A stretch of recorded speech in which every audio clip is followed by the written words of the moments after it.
Hey everybody, Jim Sammons here. This week on Kayak Fishing Tales, we're bringing to you another of our Facebook live shows.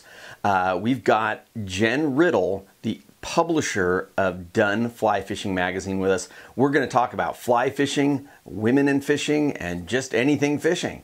Stick around. Hey everybody, Jim Sammons here from the Kayak Fishing Show live. Thank you for joining us. The Kayak Fishing Show live, as always, brought to you by Ballast Point Brewing Company. Today I'm going with the Grunion, my buddy Ulf's favorite of them. It's a real good, tasty one. How many of you guys get to drink at work? I do. So I am super stoked for our upcoming guest. But I wanted to ask you guys a favor here really quick, and that is, wow, my thing disappeared. Oh, there we go.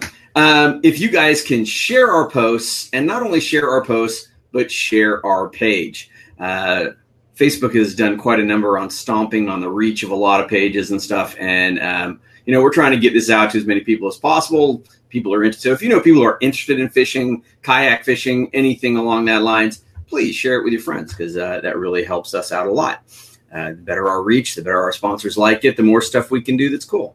So with no further ado, I'm going to introduce you to my friend, Jen Riddle. Jen, how are you? I know you had a little connectivity issue, so you had to jump in your car and go... It's not exactly scenic, but it's working. Yeah, it was so pretty where you were.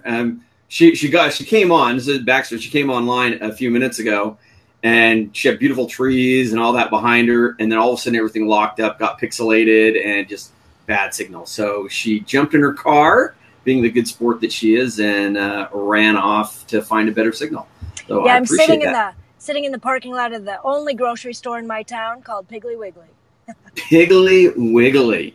And you are in Tennessee. I am, Dover, Tennessee. So, first off, we got Tom saying hi from Little Rhodey. Okay. Hi, Tom. Andrew says he loves Grunion. Yeah, it's a good one. It's very tasty. I would offer you one, Jen, but you're driving. I'm really jealous, too, because I had it already at my house, and then I was like, no, I gotta leave. I'll make up for it, don't worry. So Jen is the publisher, editor, and probably wears a lot of hats at Done Fly Fishing Magazine, right? Yep. And I'm sure the question you get as much as any other question, why is it called Done? Oh, good question. And, so for a number of reasons. For me, when I started the magazine, it was the hardest thing in the world to pick the name, right? So, because once you pick it, you're stuck with it, whether you like it or you don't. So, I don't know. Ask Wes Siegler about that. He's changed his name several times. Yeah, exactly. He feels my pain. Right. So I wanted a word that was a one-word title that was easy, honestly, to logo, that I could put it on shirts and hats and that kind of stuff, and it wasn't going to cost me a fortune. I wanted something that was fly fishing related, but something that also evoked some kind of like what does that mean to people who didn't know it, So when you see Done, it's spelled D-U-N, like the mayfly. And, but because of the spelling, people are like, you spelled that wrong. I'm like, no, I know how to spell Done, But it does that, and then there's a lot of play on words for that as well, like Get It Done, been there, done that for our travel destination pages, that kind of stuff. So it just seemed to fit a whole bunch of different personas that I wanted it to be. So Done, the stage of a mayfly, that's what it stands for. And of course, in fly fishing, the mayfly is a very prominent bug. Very cool. We got Daniel saying hello. Paul from Wisconsin saying hello. Hi, Paul. Sean Russell in Texas saying good afternoon. Nice. So that's the cool thing. I say it every time. It's like we get people from all over the world watching these things, and it's always really fun. So what inspired you to, start a magazine. I mean, it's particularly nowadays where, everybody says print is dead. You mean besides stupidity? No, right. So good question. I don't have a background in anything that is publishing or journalism or anything like that. I just knew that I love to fly fish. And, today I think a lot of people get involved in fly fishing because they want to get in the industry, right? They want to be in the industry somehow, get free gear, whatever.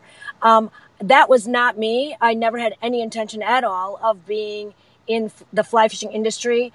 I started fly tying and loved it, and so then started fishing the Huron River when the ice was off the river one really cold spring, and just fell in love with everything that was fly. And from there, started writing a woman's column for a Midwest fly fishing magazine called Untitled magazine, and then looked around for a woman's magazine to write for, and there wasn't one. So I thought, well, if I'm missing it, there are other people that are missing it as well. And so Done was born. And, I did it as a hobby at first. I just wanted, it was only online. And so it was completely free to read.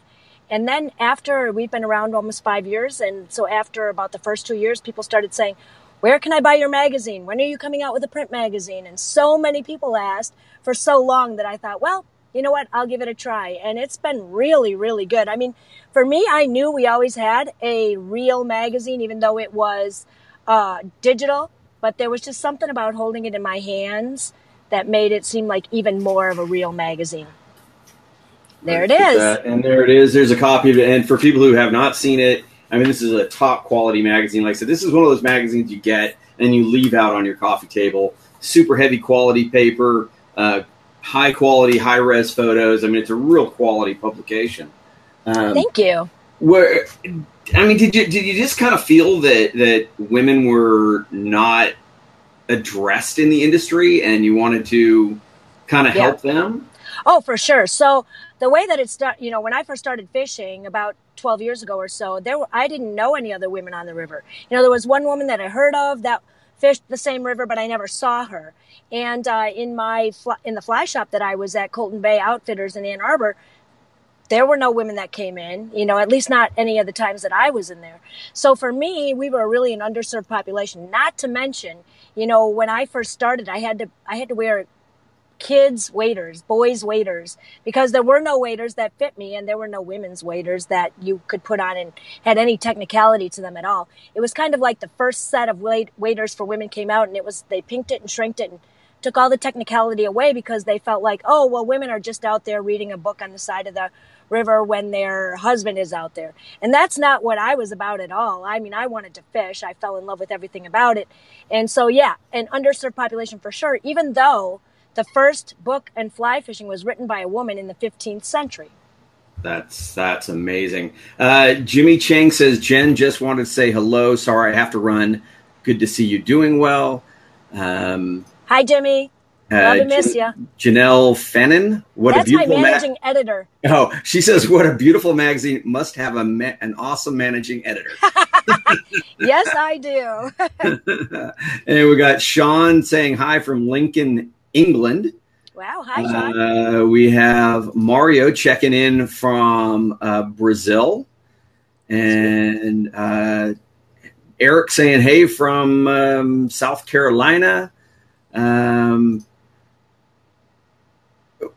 We have Michael Guerrero. Fly fishing is a pain in the ass. I love but he says, is a pain in the ass. I love it. Never looked back conventional. Love the salt on the fly too. Agreed. Yeah, and we, when we were fishing together, and as I said probably multiple times, like, why have we taken a sport that I love so much and made it such a pain in the ass? Yeah, right.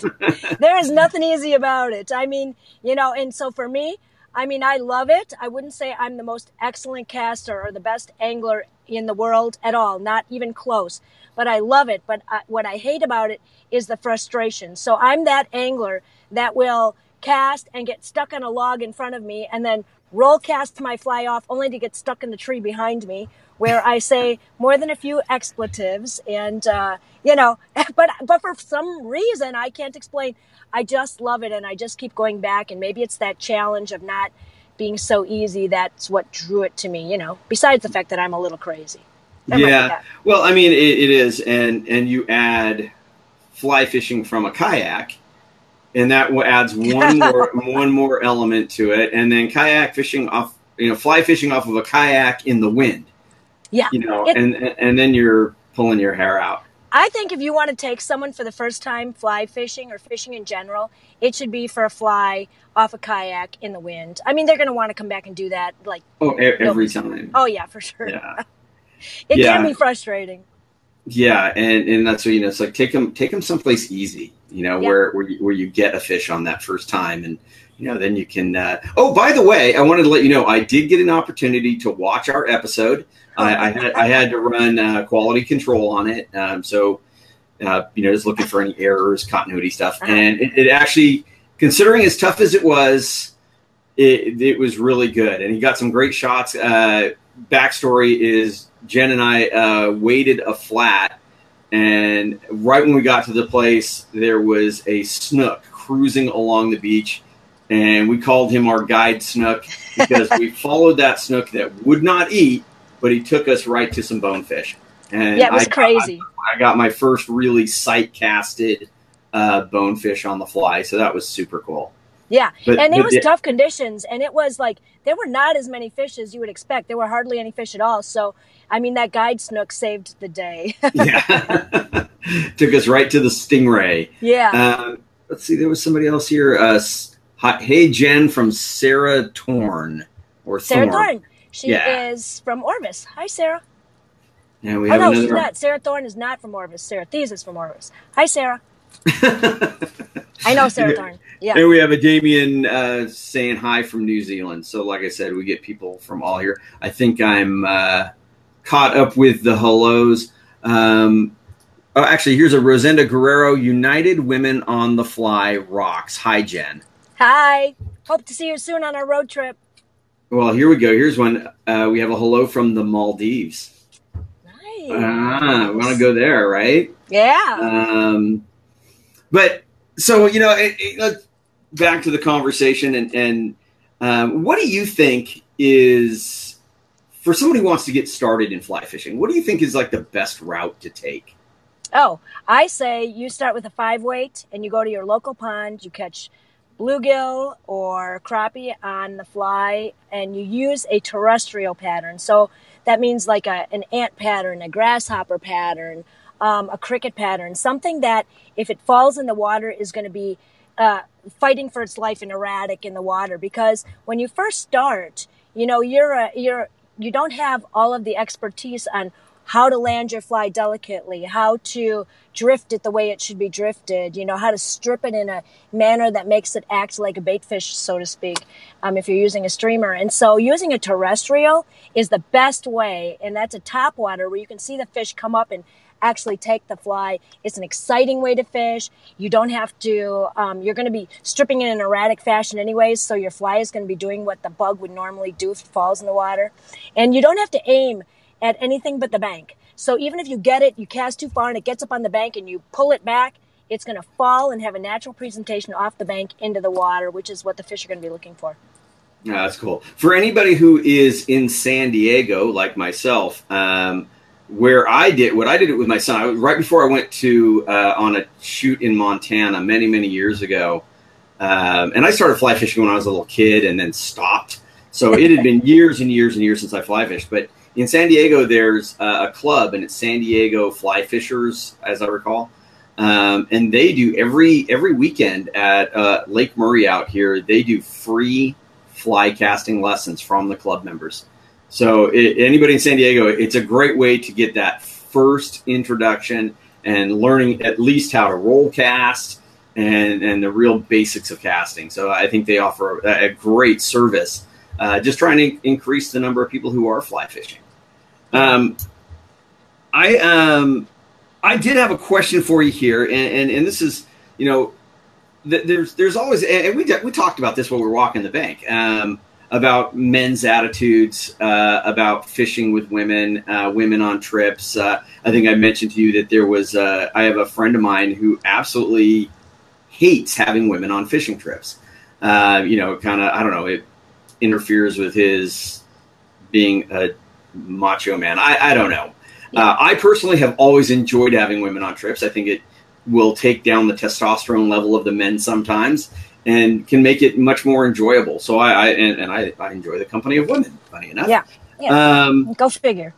Yeah, but like I said, there is that attitude, and I'm sure you've seen it, and I'm sure you have to take it in different ways based on how the attitude of that person is. Right.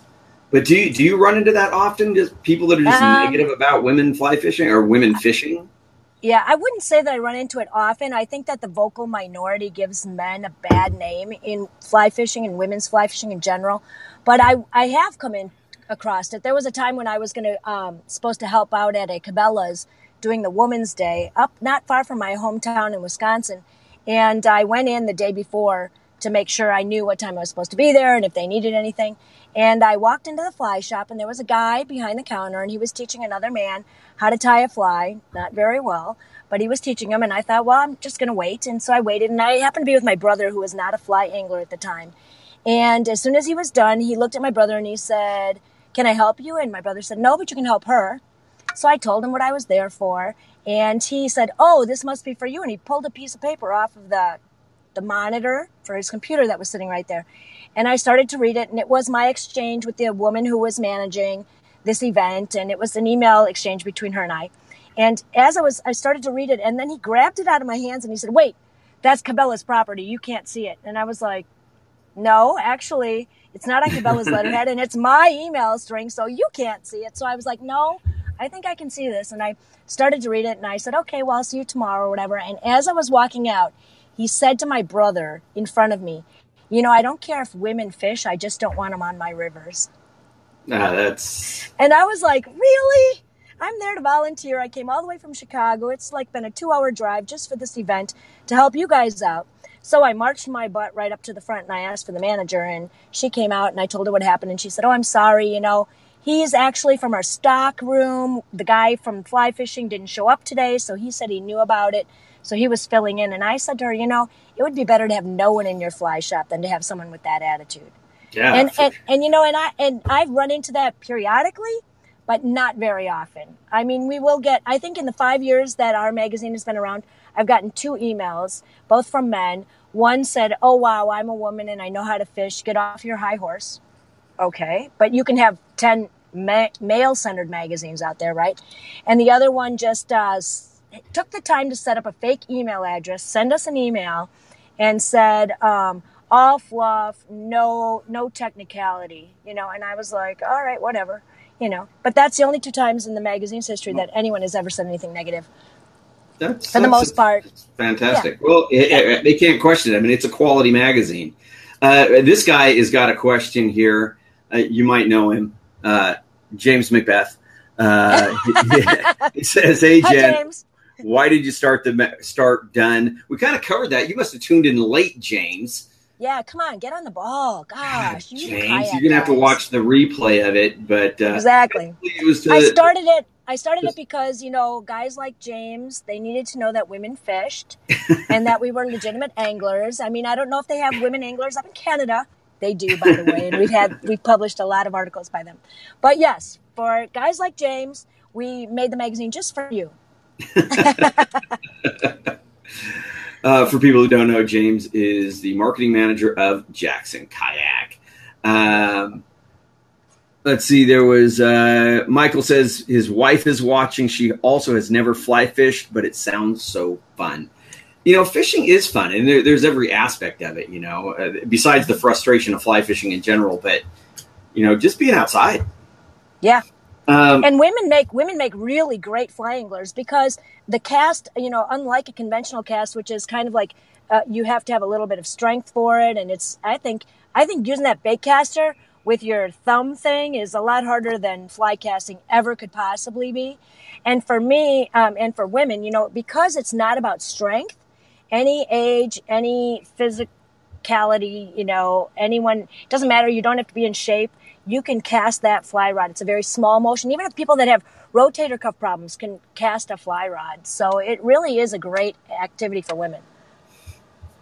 Well, it's a great activity for anyone. And, but And women tend to be more patient anglers. I mean, I've been on many a boat back in the day where the woman was the one catching the most or the biggest fish because she was not rushing things. She was a little bit more patient and putting in her time. I actually wrote down a question that I wanted to address with you because we see it so much. And as a true angler, a true female angler, how do you feel that the bikini angler affects you? Do you think it affects, other women anglers' ability to be taken seriously?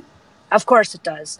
And now I have, it's kind of a double-edged sword, right? Because there are times when it's 95 degrees outside and I'm fishing in a bikini top and a tank top, and maybe I just jumped in the water and my swimsuit came out, picked up my rod because I saw a fish, caught a fish. I'm not going to stop, put my sun shirt on over the top and sacrifice the fish, the fish's well-being, because I'm going to put my shirt on so that people out there will think that I'm a legitimate angler. And I think it's bigger than that. For me, it's not really about what you fish in. It's about why you're fishing. And so we have something at the magazine this year called the Positive Policy 2018, because there's so many anglers out there, like we talked about earlier, that are just doing it because they want to get in the industry. But, we think about, and most of the ones that are out there doing the bikini poses, are younger anglers. They're younger women, and some of them, honestly, are not legitimate anglers. Their boyfriend has caught a fish, handed it to her so she can take a picture and get more likes on Instagram. But when you think about it, the younger generation, I'm 50, so my kids are millennials, and that generation grew up with a cell phone in their hand. They know nothing except their presence online. When I was in high school, I knew I was popular because I was on the cheerleading team, right? And I had a lot of friends. There wasn't Facebook. There wasn't this social media stuff that's going on now. And so for my kids, they only know how popular they are by how many followers they have on Instagram or what their score is on Snapchat. And so I've taken a little bit of a different turn in my opinion about this, because I got to thinking about it from that generation's standpoint.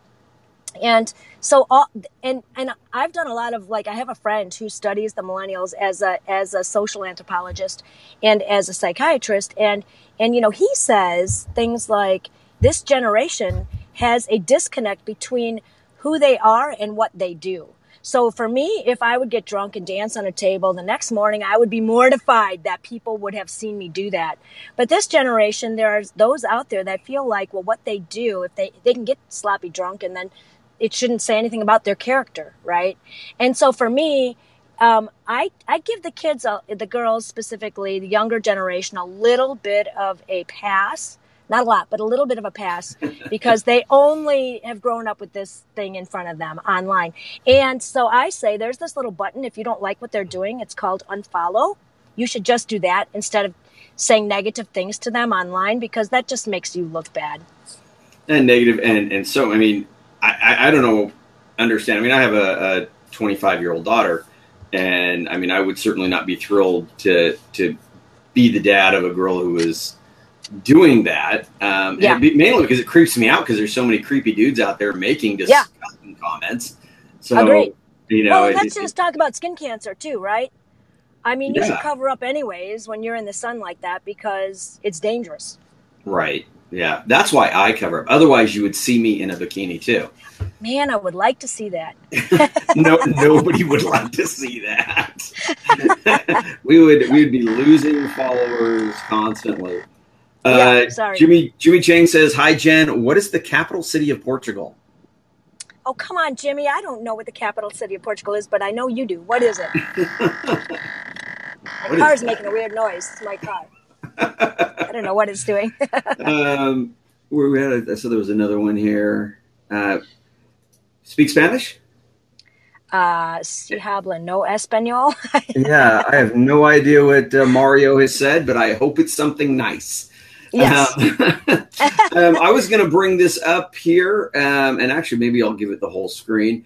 This is from the donethemagazine.com. It is your website. And this is just a few of the covers so people can see that, You do have an online presence, obviously, and a lot of these really beautiful photography on these covers.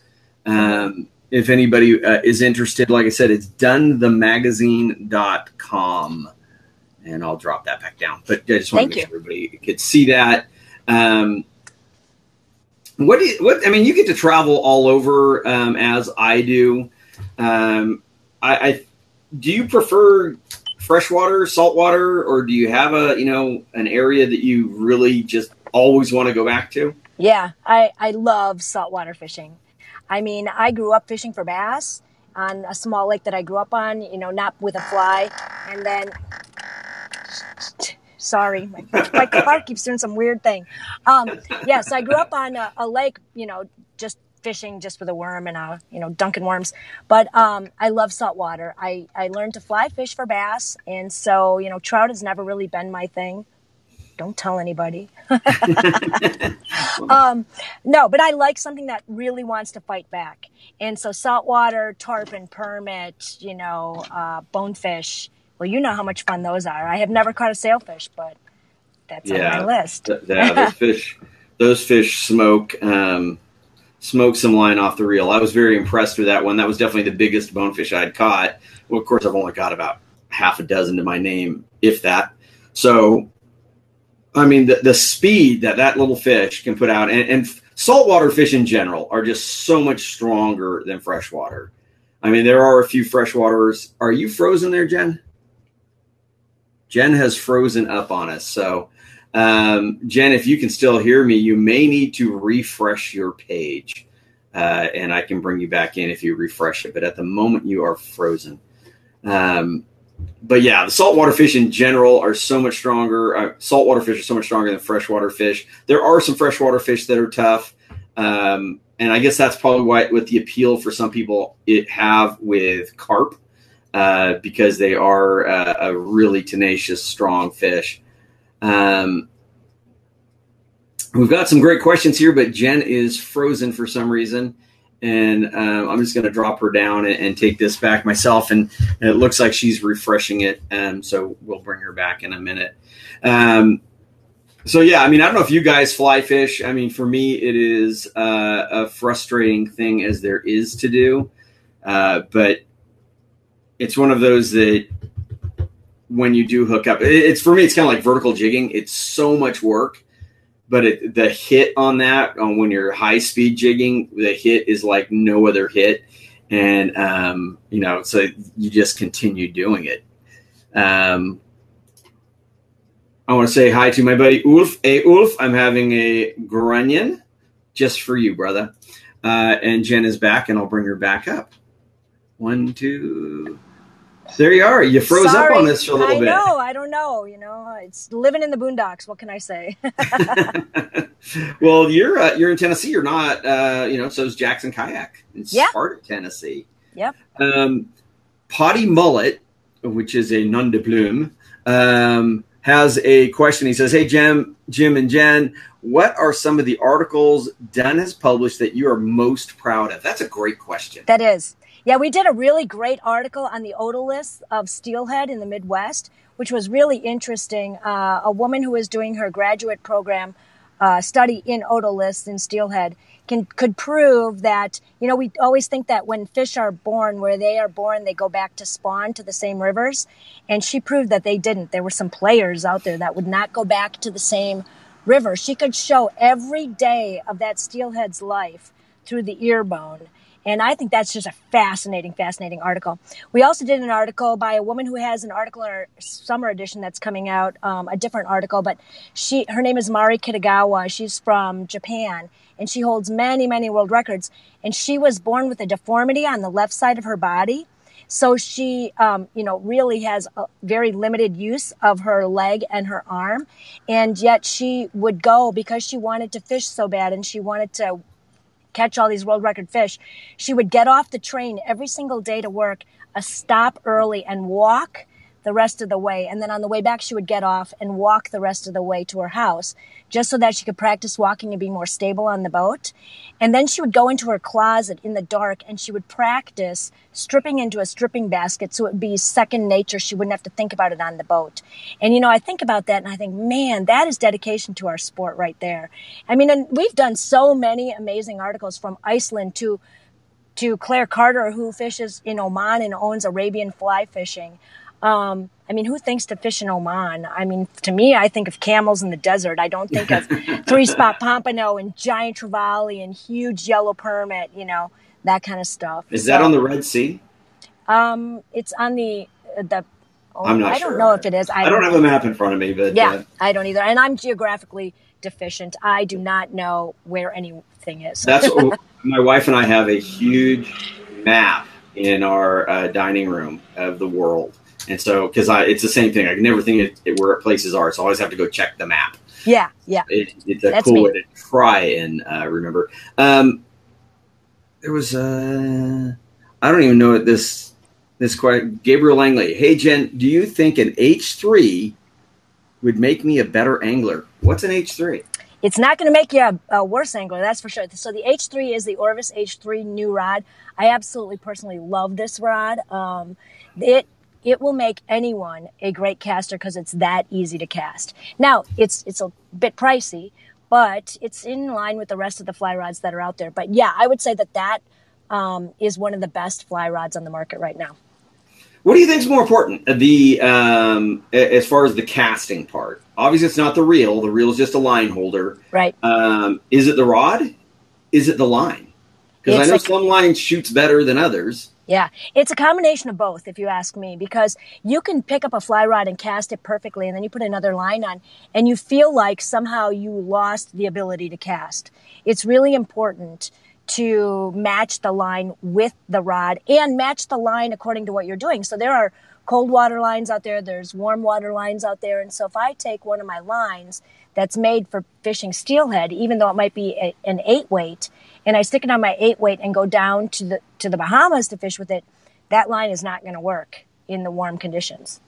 Oh, okay. Yeah. Actually, I know that Scientific Angler had sent me some line specifically for when we went down to Brazil for that really, really hot weather. And that's another thing. It's like one of those things with fly fishing. It's like, man, you're changing out your line where it's like, I might change out my leader, but I'm still using the same braid on all my bait casters. And there's a lot to think about. There is. What do you think about matching the hatch? I've seen that so much. Match the hatch. I went to Montana and I didn't match the hatch. I purposely went the other way, and I was catching more fish than anybody because everybody was so keyed in throwing the exact same things that was matching the hatch, and I was throwing a hopper because I could throw a hopper, and and I kept catching fish. Yeah. Well, first of all, I think you're one of the fishiest dudes I've ever met. So I think there's a little bit of luck and skill involved there. Oh, there's a lot of luck. Let's just say luck. Yeah. Every time I catch a fish, even to this day, I feel like I got lucky, right? Yeah. Oh, I did it all right. Yay. No, so I love, instead of match the hatch, which, we talk about in fly fishing, we talk about the hex hatch or the giant, drake hatch or whatever, where you have these big bugs and the fish are just gorging themselves on it. But for me, I've never been much of a match the hatch in that way type of angler, because if there's 1,000 bugs on the water, how perfect does mine have to be in order to, outsmart a fish that's seeing 1,000 real bugs on the surface? Whereas, I like to say, when I talk about matching the hatch for myself, I kind of say it in this way: you want to be the bait. And so whatever you have on the end, you want to mimic a strip or a presentation that's going to match what that is. So if I have a minnow on the end of mine, I'm going to want to move that fly and strip that fly in such a way that it's going to mimic the bait fish pattern that I have on the bottom. Like if I'm fishing in Lake Michigan for carp, and I have a sculpin pattern on, I'm not going to want to move that really fast as I would strip a streamer like a minnow. I'm going to want to throw that out on a sinking line, let it get to the bottom, and then crawl that along the bottom like a sculpin would crawl along the bottom. So it depends on what you have on the bottom on your line. I think that's more important than actually matching a bug hatch out there. Now, it is fun to see the bugs out there. It's fun if you are only a topwater angler, you like to fish with a dry fly or something like that. That is something that's fun, but you should just match what bugs are coming off the water. So if there's a huge hatch out there, I think for me personally, it's harder to catch fish that way. Yeah. Yeah. I mean, there's so many of them. There's something different. Let them eat something different. It's like, wow, they're eating these little tiny things. So I'm going to throw them something bigger, and he's going to go, hey, I'm going to eat that big thing. Exactly. Plus, I really love to streamer fish. I mean, that's my favorite way to fish. So even if there's a topwater bug hatch on top, they're eating on topwater, I still like to throw a big fly under the water and see what I can catch. I might not catch as much, but the ones I catch are going to be bigger. So because I am very good friends with Wes Siegler, and Siegler reels, and you got a chance to see my Siegler fly reel, and I think you've talked to him maybe since. What do you think of these things? I think they're revolutionary, to be honest. That drag on that fly reel for big fish specifically is unlike any other. It makes it super easy. You don't have to think about, taking your hand off to switch your drag or turning your drag on your reel. You can just, move that lever, or you can set that lever and it stays. I mean, I love it. I haven't personally, I've only seen it at shows. I haven't had the chance to actually fish with it yet, but I know that you love it. And I know that everyone that I know that has one is just raving about it. I can't wait to try one. Well, yeah, it goes back to the way I fish, and what I've been using in saltwater forever, which is lever drags. So for me, it was a no-brainer, as opposed to having to tighten your drag while you're on a fish, on a big fish. Yeah. Yeah. So, this backstory, he basically designed that reel for himself to go catch GTs. He will have, this is the medium fly, he has the big fly, and he will have the small fly at ICAST Can't wait. This year. So I hope you'll stop by. I'll be hanging out there a little bit, so we'll get a chance to see you there. It'd be fun to see you, yeah. Yeah. I don't remember at what point we kind of got hung up there, but I think I was asking if you had like a favorite destination. Yeah. Oh, wow. There's so many great places, right? I really, the best place I've ever fished and the place that I loved the most, I mean, the lodge and everything was just top notch, was Belcampo. I think they call it the Copal Tree now in Punta Gorda, Belize. It's just so stunning there. It's like a farm to table lodge that you stay at. You fish with the Garbett brothers, who are, well known in the area. Apart from that, I loved the people of Cuba. I loved the beauty of Cuba. The fishing, could be difficult. It was windy. It's always windy in saltwater. It was a little bit more windy than normal because we were battling a hurricane at that point when I went down there. But I mean, welcome to my world. Yeah, right? Yeah, shoot. I don't know why you don't love to fly fish more. But I love saltwater. So even like off of Naples in Florida is beautiful fishing just from the shore, great snook fishing. But I will say that if I'm going to go to one place and catch tarpon at this point, it's going to be Tabasco, Mexico. It's a very unknown place, but you will catch as many tarpon as you can cast to. It is a juvenile tarpon fishery where you can catch tarpon that are this big or tarpon that are 100 pounds in the same river system. You can either fish up on top water. They'll eat on top water. They eat streamers. They eat clouds or minnows. I mean, it's just crazy. I brought a group of 8 women down there a couple of years ago when it was brand new fishery. And a lot of them had never fished saltwater before. Some of them didn't know how to double haul. And they caught so many tarpon that I put a bottle of tequila in the boat. And they were supposed to take a shot when they caught a tarpon. And I saw some of the women a couple hours later in the morning, and I was like, how's it going? And they were like, we caught so many fish that now we take a shot only when we miss a tarpon. So if tarpon is one of those things that can be really intimidating, especially if you're a fly angler. So a lot of people don't even think that they could even do it. But this place really takes away all of the intimidation that you find if you're going to be fishing for tarpon.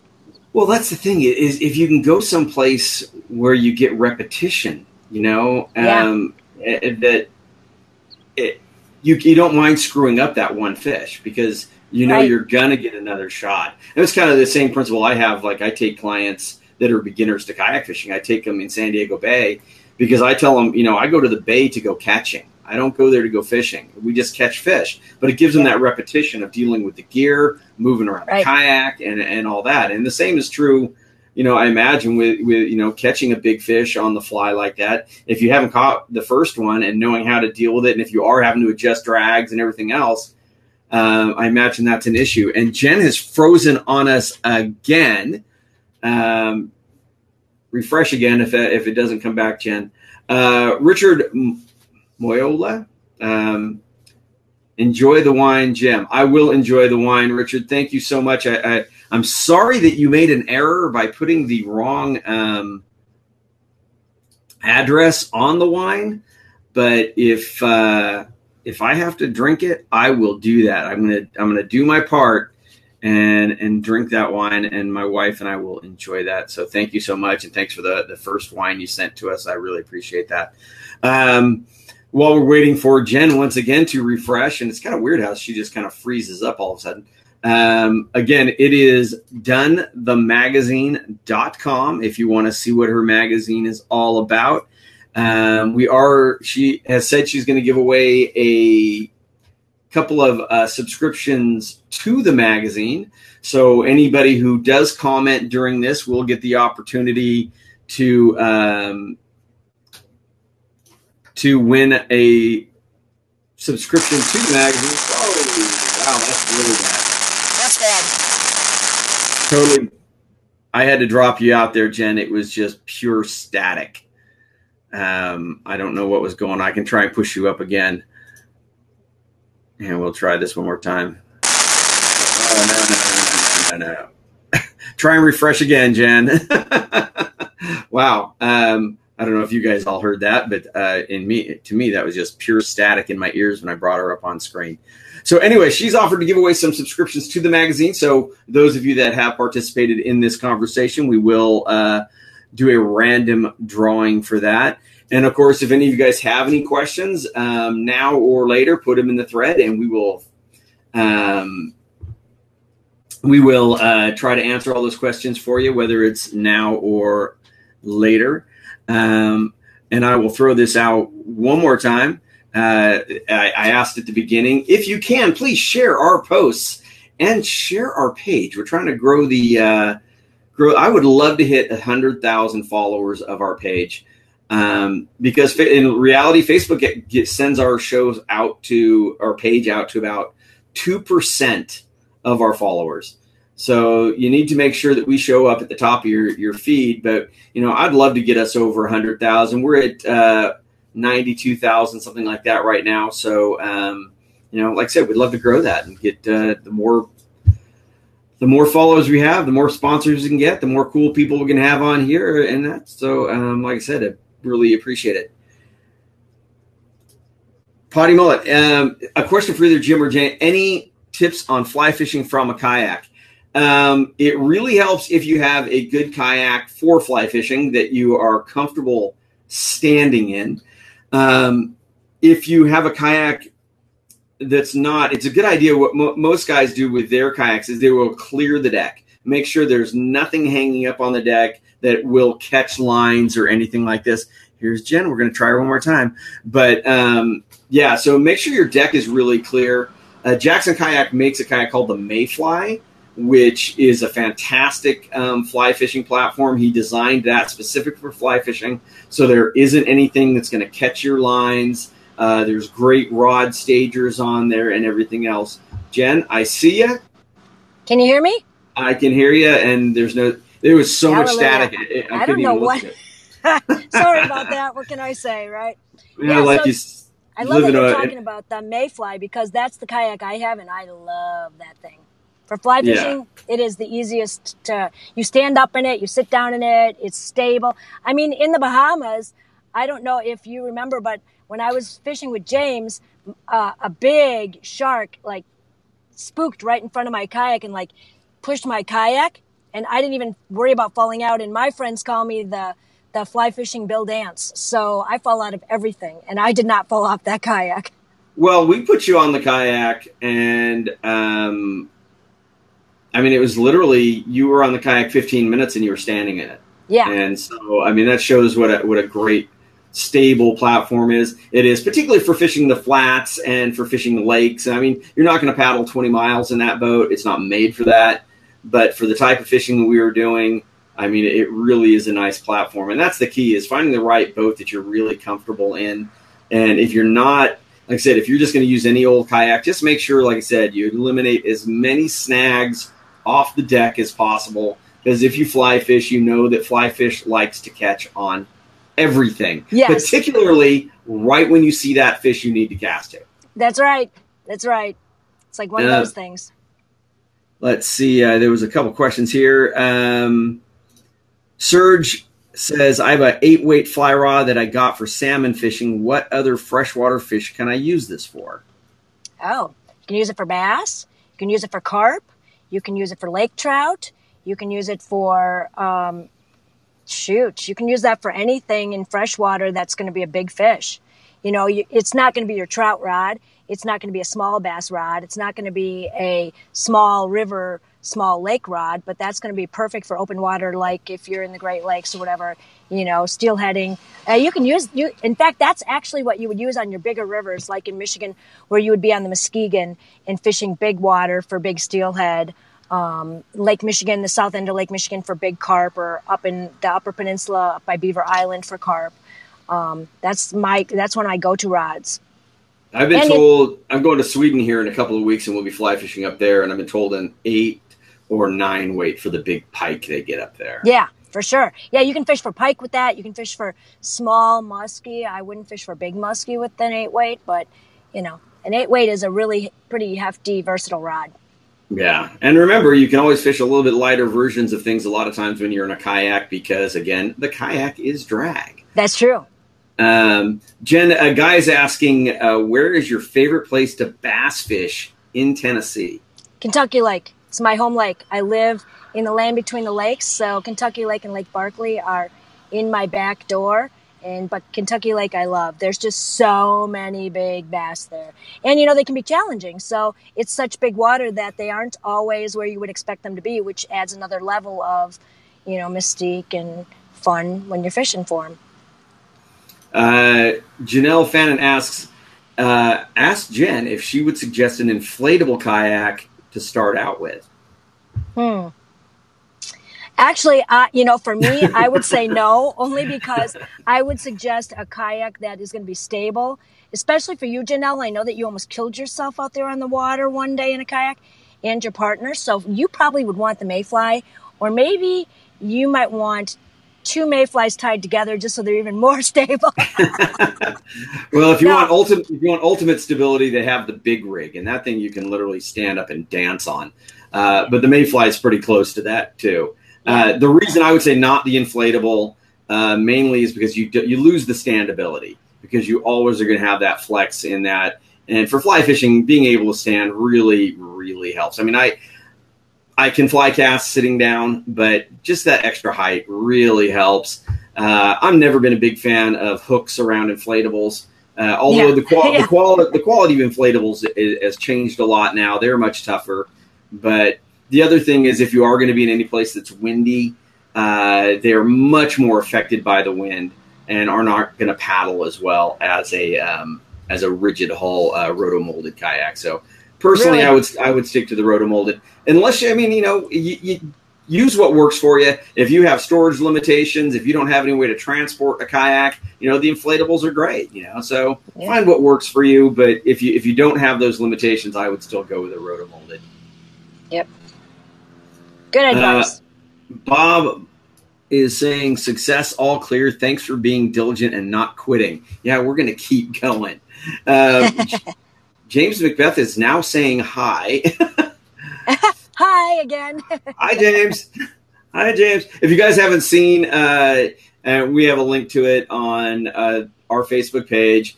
James and my videographer, Will, did a little comedy video about the start of the season in Canada. It's pretty funny. Check it out. It's definitely worth a laugh. Eric Lorenz, my friend from Germany. Northern Pike. I'm going to Sweden, man. You're gonna meet me in Sweden when I head out there in a couple of weeks. I'm gonna hang out with Ulf for a couple days, and then we're going fishing with Gunnar. It'd be cool if we could see you. James Macbeth asks, "What is your favorite fly to tie?" And that's for people who didn't catch that at the very beginning. Jen started out tying flies, not fly fishing, which is kind of a backwards way of doing things. But it was just a little hobby you got intrigued by or something. Yeah, it was like really, really cold. I was working at the University of Michigan. And it was really cold one winter, and I'd just broken up with my boyfriend and was looking for something to do. And I'm not the type to like go out and take a crochet class or something like that. This is not who I am. And I saw a fly tying class and I thought, that sounds interesting. Honestly, I didn't even know what it was, but it was really cheap. It was like $85 for 6 classes or $65 for 8 classes, something like that. And I thought, well, if I go and I don't like it, I just won't have to go back, and I haven't spent like $500. And so I went to the first class and I fell in love with it. So yeah, I started tying flies before I started fishing. My favorite fly to tie would be the hot flash minnow. We actually have a video of me tying it up online. You can just Google hot flash minnow. But it's really simple, but it's so effective that you can change up the color patterns, and this fly just like moves around every kind of structure and just mimics a small bait fish pattern or a large bait fish pattern if you tie it in an articulated streamer. And so that's absolutely my favorite. So, hot flash minnow, really? Yeah. Well, and it's funny because I was asked to speak at the Michigan Fly Girls event when the magazine was really early on in its infancy days. And I had taken a fly casting class from them. It was an all-women's class, and I think that's really important. When you're first starting out, if you're a woman, it's intimidating anyway. So when you offer an all-women's class, especially for casting, more women are apt to come. And I did. I would have never taken a class if it wasn't all women. And I'm a really strong, like, opinionated woman. And so usually I'm not intimidated, but for whatever reason I was. And so they asked me to speak about the magazine and to tie a fly. And so I created this fly for that. And it was, they were all like, middle-aged women, older women. So I thought a hot flash minnow would be really funny. And it's appropriate for today because I'm sitting in my hot car, so it doesn't make noise, and it's like 90 degrees outside. So I feel like I'm having a hot flash. Spending a few moments in the tropics here. Yeah, you're glowing. Yes, right. We'll call it that. Jeff Hancock says, if I were fishing Yellow Creek this week in southern Stewart County, Tennessee, what would be your go-to fly choice? A small Clouser minnow in probably yellow and white. Hi, Jeff. Jeff is my neighbor here. Oh, very cool. Clouser minnows, man. They work in saltwater. They work for all kinds of stuff, don't they? They do. Eric Lorenz, my friend again, he's saying when. I assume when I'm going to be in Sweden. I will be there the 17th of this month through the 3rd of the following month. So I'm going to be there a little while. I'm going to spend a couple days in Karlskrona with Ulf, and then we're heading up north with Gunnar to Mora, I think is what it's called. And we're going to be doing some pike and Arctic grayling. So I'll be bringing conventional gear as always, and I will bring my fly gear. And that's a tip. If anybody is thinking about getting into fly fishing, the tip that I always say is bring your conventional gear with you too. Because when you get to that frustration point, and if the wind comes up and you're just starting to lose your mind, it's nice to be able to grab the rod and the equipment that and you're comfortable with, make some casts, go back to having some fun. And when maybe the wind dies down a little bit and you've relaxed a little bit, then go back to throwing the fly. Otherwise, you will just drive yourself nuts, which I did in Belize. I was just driving myself crazy. So that's my tip. If you're going to get into fly fishing, always bring your other gear, your backup gear. That's a good tip. Abby says, I'm moving from the North Carolina coast to central Michigan. How is the Grand River? I'm excited to fish it. However, freshwater fishing isn't something I'm extremely familiar with. Any tips? Yeah, it's great water. In fact, in central Michigan, you're going to have so much great water around you, and so many really cool women anglers as well. You should send me an email. I will connect you. But yeah, so I would say that's going to be trout water over there. You're going to love the small little brookie trout. You're going to love the big brown trout and, of course, rainbow trout. Michigan is where Trout Unlimited started, which makes sense because there's so much trout water there. So I love to throw something called a yellow fox there. It's a small streamer that imitates a brown trout. And if you like to streamer fish, that's going to be your go-to. Very cool. I put your website address up there. I'm sure she could reach you through that, right? Yep, she sure can. Awesome. We have a hello from Charles Levi. That was Chuck from our trip. So, hey, Chuck, how are you doing? Hi, Chuck. I think we're going to see you at ICAST as well. It's always the great place to see old friends and catch up with people at ICAST. For sure. But what's the name of the fly show that goes on concurrently? I mean, it's at the same time, same place. ICAST and IFTD. So IFTD is at the same place. Okay. International Fly Tackle Dealers. Yeah, for people who are this is an industry-only show. You have to be in the industry to get in. But if you are in the industry, they are fantastic shows. And where's your favorite place to fish for big pike and your go-to fly to hunt them with? I will tell you not fly fishing, but the place that we had the most insane luck on big northern pike was at Minor Bay Lodge in northern Saskatchewan. We had three, and we weren't fly fishing, we were throwing conventional, but we had three anglers fishing, and we did so well the first day that the second day we had Will start counting the fish. Yeah. Each of us caught over 100 fish in one day of big northerns. And this was a 7-day shoot. By the third day, our cameraman was fishing. Wow. Because he's just like, yeah, unless you catch something ridiculous, leave me alone. I'm fishing. And he doesn't get that opportunity that much, so it was pretty cool. Yeah. For me, I love to pike fish in Lake Wabigoon, which is up Lake Wabigoon and Lake Denoric, which is outside of Dryden, Ontario. Dryden, Ontario is about 2 hours straight north on 502 out of International Falls, Minnesota. And for me, I like a really big deer tail articulated streamer that pushes a lot of water but sheds a lot of water when you pick it up to throw it. Well, that's important, right? Mm-hmm. Siegler Reels, and I'm guessing that's Wes, says, I love hot flash minnows. Me too. Let's see. Sean Russell, demo. The kayak you're thinking about buying first. Also, if you think about fly fishing out of your kayak, I would suggest bringing a fly rod with you and cast it a few times. But please demo the kayak before you spend your money. That's always a good idea. Not just to take the kayak out and paddle it, but bring some stuff with you and move around on the kayak and make those fishing motions, to make sure that you are comfortable, not just in sitting in it, but doing those things, standing up and casting and everything else. That's a great tip, Sean. Yeah. And I always think when you're first going to start to fish out of a kayak, it's always helpful if you go out on your lawn and you sit down in the grass and you cast. If you cast from that sitting position, you're much more comfortable than casting from especially with a fly, casting from your kayak, because, your cast, you have to really be careful about your back cast, because a lot of times, if you're standing up in a boat or you're fishing from the shore, you can drop your back cast. It's so strange how she just freezes. Jeff Bell says, first time viewer, good info, great show. Thanks, Jeff. I appreciate it. Are you back, Jen? Yep, I'm back. I didn't know I was gone. Yeah, I know you froze up halfway through your. Fly South is saying, Jen, what is your favorite fly shop? Oh, and she froze up again. Probably she was going to say something really nice about your fly. Lost it. Oh, you're back, kind of.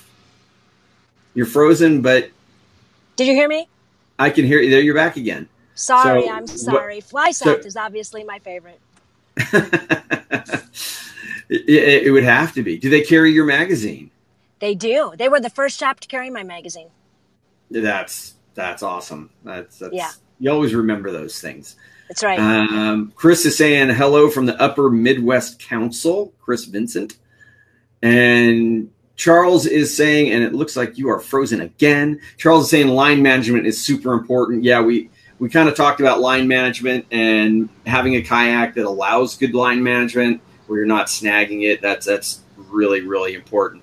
Jen, believe it or not, this hour has, again, flown by. These shows always do. I can't thank you enough for sticking with us and putting up with these about that. difficulties. Yeah. Again, it's donethemagazine.com. And I will draw the names of people that you have offered to give away some subscriptions to the magazine. Uh-huh. And then I will get those to you, and then you can communicate with them.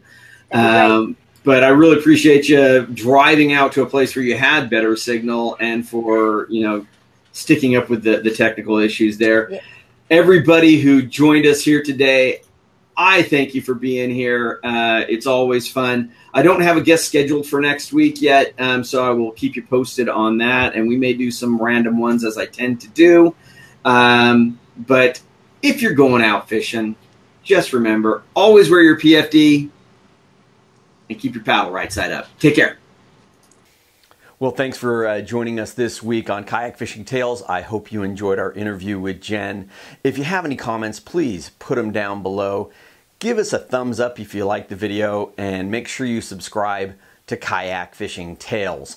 If you want to see these videos live, join us each week on the Kayak Fishing Show with Jim Sammons Facebook page. Take care.